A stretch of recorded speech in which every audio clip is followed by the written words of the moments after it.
This lesson will be about consciousness as a model of attention. I'll present some of the key ideas in a book called Rethinking Consciousness by Graziano. Now, he would be a neuroscientist, so of course has studied the brains of various animals, but we're going to look at consciousness from the point of view of a robot. What would it take for a robot to achieve consciousness in the way that we enjoy that experience? So our robot here has a camera for an eye, so it can gather information from the world, and then it's going to have different kinds of computational systems in the robot, and we'll represent those by these boxes indicating what kind of processing is going on in these different modules. So in this first layout here, what is it that this robot what information can it collect about the world? Well, that's represented in this box here, and we'll say, to begin with, it has some kind of visual processing. So just as a human brain would have a visual system that can process the color, shape, size, and location of objects, we're going to give this robot a camera eye and then some computational circuitry to process that information. So the robot will be capable of seeing the apple. Now we'll say it has a language system as well, so that it can communicate with us as we ask it questions, and it's got a short-term memory system, like a working memory system, to manipulate information, and it's got systems to interact with the world. We're not showing that the robot has arms and legs or whatever, but let's assume it could, do things in the world. Now, let's imagine now we begin asking questions about our robot. We're going to be interested in what is its experience of the world like. Is it conscious in virtue of having systems that allow it to see? So this is what Graziano argues. If we ask, what's there, the robot will be able to respond, an apple. If we ask, what are the properties of the apple, the robot will be able to respond, red, round, shiny, located on the table. So notice it can answer these two questions because it has the circuitry to compute answers to those questions. But if we ask it, are you aware of the apple? The robot says, cannot compute you or aware. It doesn't have circuitry that computes the you in that question. So the I, it doesn't have a self-concept, for example. And neither does it have circuitry that can compute this concept of being aware of something. So the robot does not have information about itself, let alone this quality of being aware of what it's seeing. Well, let's add another module in its circuitry. So information about the self. So let's say we give it body information, autobiographical information. So maybe we install some memories about things that have happened to the robot in the past, and now the robot has sensors that can detect its arms and legs and other parts of the robot. So now the robot has circuitry that is computing information about the self. So now let's ask it some more questions. Who are you? Tell us about yourself. And it responds, I am, of course, whatever's represented in the body schema and the memory. So I am metallic, 6 foot tall, bend at the joints, have a birthday, an agenda, and a life history. So see, now it can answer the question, who are you? Because it has a module, it has computational circuitry that has stored that information, and now it can report this information when we ask about it. But now here again, look at this question. What's your mental relationship to the apple? And it says, cannot compute. No information about a relationship. So you see, if the robot just has these two modules, it can detect visual information about the apple because of the visual module, and it has information about itself. But there's nothing in its computational system that allows it to compute a relationship between the self and the apple. But what if we add such a module? We're going to call this the attention information module. So what do we mean by attention information? Well, what it means to focus attention. A mental possession of something, seizing information, knowing it. And this attention information will be somehow located inside the self, and it empowers the self to decide and react and remember. It gives the self this quality of agency. So when we install this circuitry in the robot, we're going to see that now it gives the robot the ability to compute a relationship between itself and objects in the world, like the apple. So now we've added this attention module here that contains information about attention. Now, in human brains, there are attention systems in the cortex. So we're going to call this the attention schema. The attention schema provides a cartoonish account of how the cortex takes possession of items. And that would be a description for the attention systems in a brain, but we're saying that the robot has now just been given this kind of attention information. What kind of information does this system have about attention? And this would be true of brains as well. Attention is an essence with no physical substance, yet located vaguely inside you, that can take temporary possession of items, and that moves about, searching, seizing some items, and dropping others. What it takes hold, it has the property of making the item clear to you, real to you, vividly present, turning it into an experience with consequences, enabling you to understand, respond, talk about, remember, choose to act. It empowers you to react. So the attention system is giving the robot and us with brains that have attention systems this kind of experience. The attention schema depicts attention as an invisible property, a mind that can take possession of objects, a force that empowers one to act and to remember, something that in itself has no physical substance, but still lurks privately inside me. So let's pose some more questions to the robot and see how things change now that we've installed this attention module, the attention schema. So we ask, what is your mental relationship to the apple? And now the robot says, I have a mental possession of the apple. You'll recall in the past it couldn't do that because it didn't have this attention module. Tell us more. And the robot says, the mental possession has no physically describable properties. It exists but has no solidity, weight, momentum, opacity, a non-physical essence, but located within myself. It claims to have consciousness. Notice what Graziano is saying here is that it's this attention schema that is the basis for the robot and brains like ours to make claims about consciousness. So here's what the robot knows. The apple is there. I am here, and I possess an awareness of the apple. Awareness is not a physical thing, but a property that makes the apple vivid and present to me and permits me to react. My introspection finds no mechanistic explanation of this awareness, but I have it. So let's run down this list again, linking it to these modules. The apple is there. Well, that's the visual module, computing the presence and the characteristics of the apple. I am here. That's the self-information. The robot knows some information about itself. And I possess an awareness of the apple. That's the attention schema module, building a relationship between the self and the objects that it's perceiving in the world. So the information in the attention system includes that this awareness is not a physical thing. So the way we experience consciousness, Graziano argues, is related to the information that's contained in the attention schema system. Now the modules you see here that are installed in the robot, these modules would be in the cerebral cortex of a brain like ours.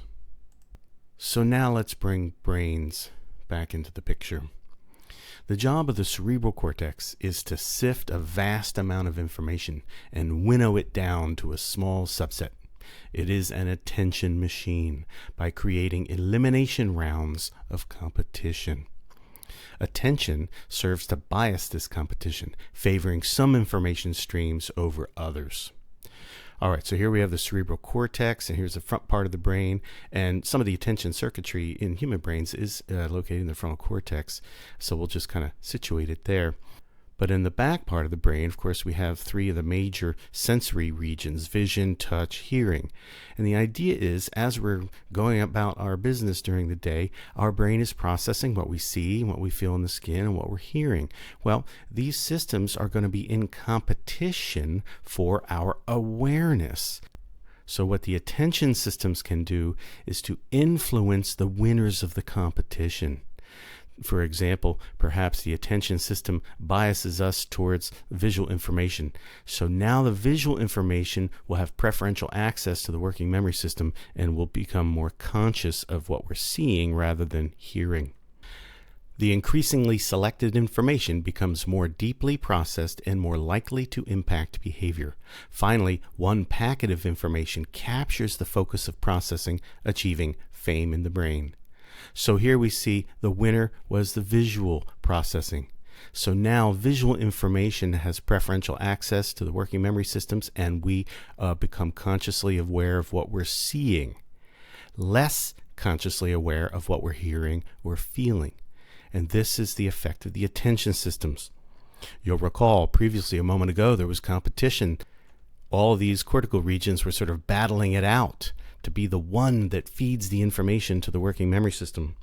Well, it was the visual system that won, and so now we're conscious of what we're seeing at the expense of what we might be hearing or feeling. Now, of course, it's often the case that we are conscious of both what we're seeing and hearing. Like when we're at a concert or something, we're enjoying what we see on the stage and the music. But the point is, the attention systems will be influencing which of the cortical regions that are currently processing information are going to be given high priority. And when we say fame in the brain, that's because whatever enters working memory can then be broadcast back out to other regions of the brain for further processing. Now let's add a bit more complexity to this and identify two kinds of attention that psychologists have noted. The evolution of the cortex allowed for the capacity of covert attention, the ability to attend to something not at the center of gaze. So while overt attention is when we're grasping an object with the sense organs, covert attention is when we're grasping an object with the computational machinery of the cortex. Now let's use our robot to help us understand the difference between overt and covert attention.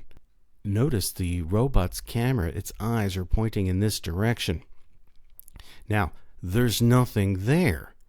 What it's processing is information about the apple. Well, how can that be? That's what we mean by covert attention. So, even though it's looking over here at nothing, it can direct its computational machinery to be processing apple information, even though its camera is not pointed at the apple. So the difference between overt and covert, again, is overt attention is when you're using your sensory systems to process an object. Like if there was a tree over here, then you're going to be processing the tree. But if there is a tree here, the robot can still be processing apple information because it can control the nature of the processing going on inside of its circuitry. It doesn't have to be processing what the senses are pointed to. It can be processing other stuff. So now with covert attention, the robot and our brains can change what gets processed in the cortex regardless of what the senses are doing. So covert attention can point cortex processing toward an object or a thought or an emotion. It moves through a non-spatial dimension, and it is sometimes described as the inner spotlight. So here again, we see the attention systems have biased the visual processing. We have become conscious of what we see. And so it's as if we are spotlighting attention on what we're seeing and not what we're hearing or feeling. Without attention, we would need a brain the size of a planet to process all the information available to our brain. Evolution's solution to the vast amount of information hitting the brain was to subject the information to fierce competition, such that only a small amount is fully processed at any one time. and build into the system a controller for shifting and adjusting the focus of processing. So notice the current winner, we said, was visual information, and that dominates our conscious awareness. But perhaps in a moment's time, the attention systems will shift and start to favor the cortical processing in the hearing part of the brain. And so then what we're hearing would enter into working memory. We'd be consciously aware of that at the expense of what we were previously seeing. So in Graziano's view, the attention schema theory focuses on the information set on which the claim of subjective experience is based. Because the brain constructs a schematic model of cortical attention, you know what consciousness is and you think you have it. The internal model of attention depicts the self as containing an amorphous, non-physical internal power, an ability to know, to experience, and to respond, a roving mental focus, the essence of covert attention without the underpinning details. So the nature of our conscious awareness is related to the information in this part of the robot's model. We believe we are conscious in the deepest, most intuitive, and most unreasoned way that we believe anything, because the brain constructs automatic models of its world and itself, and has partial cognitive access to those models, and this gives us a common reference for consciousness. Attention is a layered set of mechanisms, a data handling method, whereas consciousness is an inner experience that we claim to have. Attention is something the brain does. Consciousness is something the brain says it has. Very important distinction. So the attention system is something the brain does in the sense that the circuitry is influencing which cortical regions, which cortical information streams are going to be biased and preferentially processed. Whereas consciousness is related to the information stored in the attention module itself about attention. And so we experience consciousness. We say we are conscious because that's what the attention system is reporting. In the brain, several different pathways of information processing operate on a single object at a specific location. Location can link visual and auditory and touch information, making an integrated, unified package of information about the object, the apple, at a certain location. So let's go down here a moment to the brain here. So notice we have an apple at that location. Well, the processing in the visual and the hearing part and the touch part are all occurring at the same time. And what unifies the processing in those parts of the cortex is this location of the apple and the nature of the apple. So location is what links the processing in these different areas. But emotions, thoughts, beliefs, imagination, insights are not anchored to a specific spot in space around your body. So location cannot be a universal connector of mental states. So what can be universal? The attention schema can be a universal connector. Anything can be the object of attention. The brain constructs an internal model of A, B, and C and of your attention and links them all together. All information packets are brought under one umbrella, a conscious experience that has taken hold of all information sets, me, embedded in the world at this moment in time. Consciousness presides over a massive integration of information in the brain. Now, what are the benefits of consciousness? Well, internal regulation, and Graziano argues it's a foundation for social cognition. Consciousness is a simplified, useful model of attention, which can also be used to model someone else. Consciousness is an ancient part of the theory of mind, a simple, efficient model used to make predictions.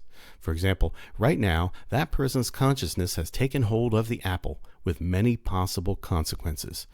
So the fact that we can be aware of our own attentional system, that we're conscious of our mental states, that helps us understand the behaviors of others. We understand other people as having attention systems that can shift and bias processing, and they are aware of what it is they are paying attention to. Well, that knowledge of how other people operate is really important in helping us understand their behavior, understand and predict their behavior. We cannot be socially competent without an understanding of consciousness and an ability to attribute it to others. Consciousness allows us to recognize other minds, understand others' thoughts and feelings, and help us figure out the right way to respond. Our ultra-social competence would not be possible without consciousness. So this concludes then a presentation about some of the key ideas in Graziano's book, that consciousness is associated with the attention schema. And so as brains evolved this capacity for shifting attention and overt and covert attention, along with that, and the information contained in the attention module, along with that came our experience of being conscious of our mental states.